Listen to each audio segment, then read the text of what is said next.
100 ദിവസത്തെ ഒരു guppy farm യാത്ര ഡേ 4. ഇന്ന് പ്രത്യേകിച്ച് വിശേഷങ്ങളൊന്നുമില്ല, എല്ലാം നോർമലായിരുന്നു. നമ്മൾ രാവിലെ തന്നെ അവർക്ക് ഫീഡ് ചെയ്തു. അപ്പം പ്രത്യേകിച്ച് നിങ്ങൾക്ക് കാണിച്ചു തരാനൊന്നും ഇല്ലാത്തതുകൊണ്ട് തന്നെ ഇവർക്ക് കൊടുക്കുന്ന ഫുഡ് നിങ്ങളെ ഒന്ന് പരിചയപ്പെടുത്താമെന്ന് വിചാരിച്ചു. നമ്മൾ മെയിനായിട്ട് ഇവർക്ക് കൊടുക്കുന്നത് ഈ പെല്ലറ്റ് ഫുഡാണ്. ഇപ്പോഴത്തെ മെയിൻ പ്രശ്നവും ഇത് തന്നെയാണ്. കാര്യം നമ്മുടെ HB ബ്ലൂവിൻ്റെ കുഞ്ഞുങ്ങൾ ഇറങ്ങിയതുകൊണ്ട് അവർ ഈ പെല്ലറ്റ് ഫുഡ് ഒട്ടും എടുക്കുന്നില്ല. അവർക്ക് നമ്മൾ മൊയിന കൾച്ചർ ചെയ്ത് കൊടുക്കാമെന്ന് വിചാരിച്ചിട്ടുണ്ടായിരുന്നു. ആദ്യം ചെയ്തത് ഫെയിലായെങ്കിലും നമ്മൾക്കൊരു ഹോപ്പ് ഉണ്ടായിരുന്നു. അതുകൊണ്ട് തന്നെ നമ്മൾ ആ ഒരു വെള്ളം കളയാതെ തന്നെ സൂക്ഷിച്ചിട്ടുണ്ടായിരുന്നു. അതിന് 1-2 ദിവസത്തിന് ശേഷം അതിൽ ഒന്നോ രണ്ടോ മൊയിനെ നമുക്ക് കാണാൻ സാധിച്ചിട്ടുണ്ടായിരുന്നു. പിന്നെ നമ്മൾ കൾച്ചറിങ് വീണ്ടും സ്റ്റാർട്ട് ചെയ്തു.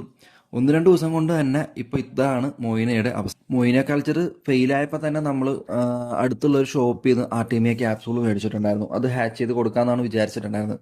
പക്ഷേ അതിന് നമുക്കൊരു എയറേഷൻ വേണമെന്നുള്ളത് കൊണ്ട് തന്നെ അത് നമ്മുടെ ഇല്ലാത്തത് കൊണ്ടും നമ്മൾ തൽക്കാലം അത് ഹോൾഡ് ചെയ്തിരുന്നു. ഇപ്പോൾ എയറേഷൻ പമ്പ് നമ്മൾ ഓർഡർ ചെയ്തത് വന്നിട്ടുണ്ട്.